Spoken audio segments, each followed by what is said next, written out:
한의원에서 가장 많이 보는 질환이 수족냉증과 저림 증상입니다. 여기서 중요한 것은 냉증과 저림은 둘 다 신경 기능이 몸을 차갑게 느끼거나 감각이 떨어지는 걸 얘기하는데요. 여기서 필수적인 검사가 바로 적외선 체열 검사입니다.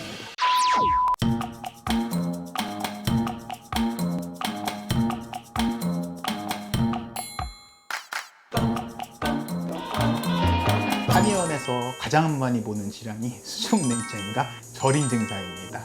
여기서 중요한 것은 냉증과 저림은 둘 다 신경 기능이 몸을 차갑게 느끼거나 감각이 떨어지는 걸 얘기하는데요. 여기서 필수적인 검사가 바로 적외선 체열 검사입니다. 환자분들이 손이 저려요, 손이 차가워요 하고 오시면은 저는 이제 검사를 먼저 하게 되는데요. 실제로 손이 따뜻한데 과도하게 차갑게 느끼시는 경우가 있습니다. 이런 경우는 목 디스크나 신경의 압박, 포착증후군 등으로 인해서 신경 기능이 떨어지면서 실제로 차갑지 않은데 저리거나 차갑다고 느끼시는 경우가 있고요.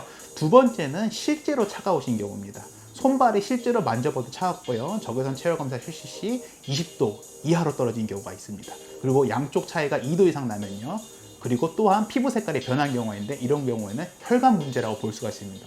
실질적으로 혈류순환이 저하가 되면서 나타나는 거라고 볼 수 있겠는데요. 이런 경우에도 역시 한약과 약침 치료가 효과적입니다.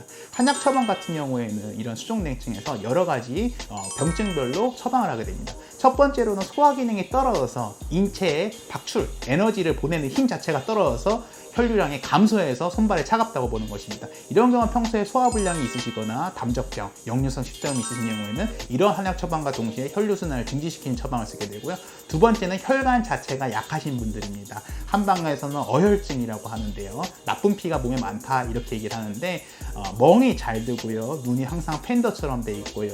그리고 모세혈관이 많이 충혈이 돼 있어가지고 손발에 핏줄이 많이 나오시는 분들, 혀를 뒤집어 깠을 때 혀 밑에 푸른 점맥이 부풀어 있으신 분들, 이런 경우는 혈관 건강의 탄력성이 떨어지거나 혈관 건강 자체가 안 좋다고 보게 됩니다. 이런 경우는 혈관을 깨끗하게 하고 강화하는 어혈 처방을 쓰게 됩니다.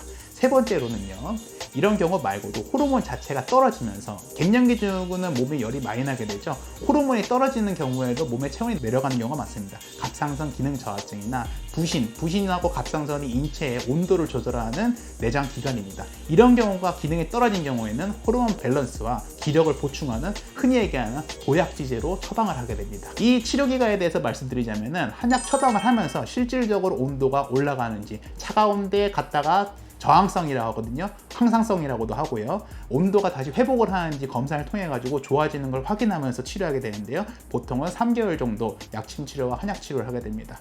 약침 치료는 혈관을 지배하는 신경이 바로 자율신경입니다. 근육 외에는 모든 것을 지배하고 있다고 보시면 되겠는데요. 혈관 건강을 위해서 자율신경의 기능을 개선시키기 위해서 등 쪽, 배수혈이라고 합니다. 등 쪽에 있는 혈이라고 하거든요. 이쪽의 약침 치료를 통해서 혈관 건강을 개선시키는 방법을 도모하기도 합니다.